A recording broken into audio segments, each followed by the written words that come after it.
এই গরমের দিনে ঠান্ডা ঠান্ডা খাবার খেতেই কিন্তু বেশি ভালো লাগে। তাই ভাবলাম আজকে আপনাদের জন্য এমন একটি রেসিপি শেয়ার করি যা খেলে মন এবং শরীর দুটোকেই শান্তি দিতে পারবেন।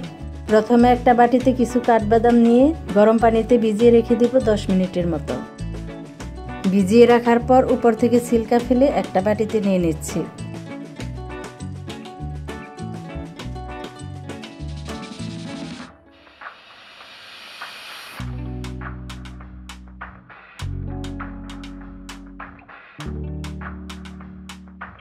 এবার এই বাদামগুলোকে ছুরি দিয়ে ভালো মতন কেটে নেব। একটু মিহিভাবে কেটে নিতে হবে।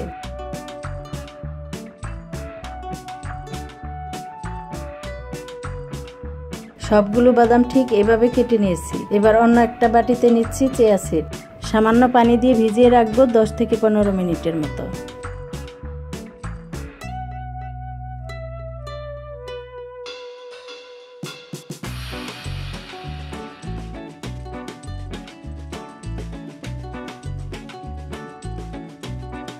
এবার 7 থেকে 8টা খেজুর নিয়ে ভেতর থেকে বিচিগুলো এভাবে ফেলে দিতে হবে।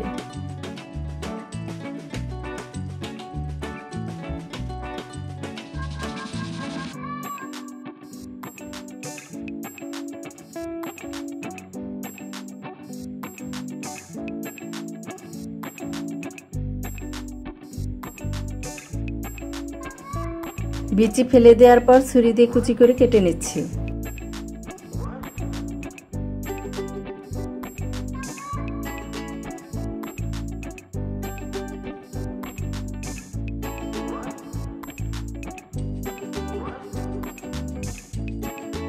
সবগুলো খেজুর কেটে নেওয়ার পর একটা ব্লেন্ডার নিয়ে তাতে দিচ্ছি কেটে রাখা কাঠবাদাম।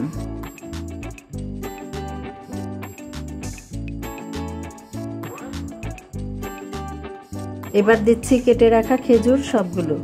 চামচ দিয়ে খেজুরগুলো নেড়ে দিচ্ছি যাতে ভালো মতন ব্লেন্ড হয়ে যায়। দিচ্ছি 2 টেবিল চামচ চিনি।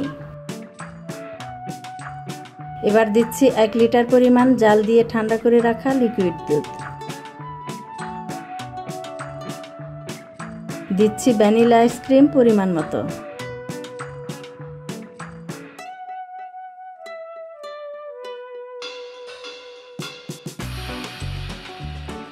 এবার ঢাকনা লাগিয়ে ফুল স্পিডে ব্লেন্ড করে নিচ্ছি যাতে খেজুর আর বাদাম ভালো মতন মিশে যায়।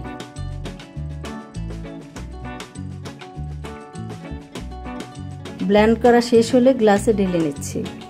গ্লাসে প্রথমে দিচ্ছি চিয়া সিড। দিচ্ছি পরিমাণ মতো বরফ, তবে যাদের ঠান্ডা সমস্যা আছে তারা বরফ বাদ দিয়ে নেবেন। এবার গ্লাসে ঢেলে পরিবেশন করে নিচ্ছি। এই গরমে ফ্রিজে রেখে খেয়ে দেখতে পারেন, বেশ ভালো লাগবে। রেসিপিটা ভালো লাগলে অবশ্যই আত্মীয়-স্বজন এবং বন্ধুদের সাথে শেয়ার করবেন। আজকের মতো বিদায় নিচ্ছি। সবাই ভালো থাকবেন, সুস্থ থাকবেন। আল্লাহ হাফেজ।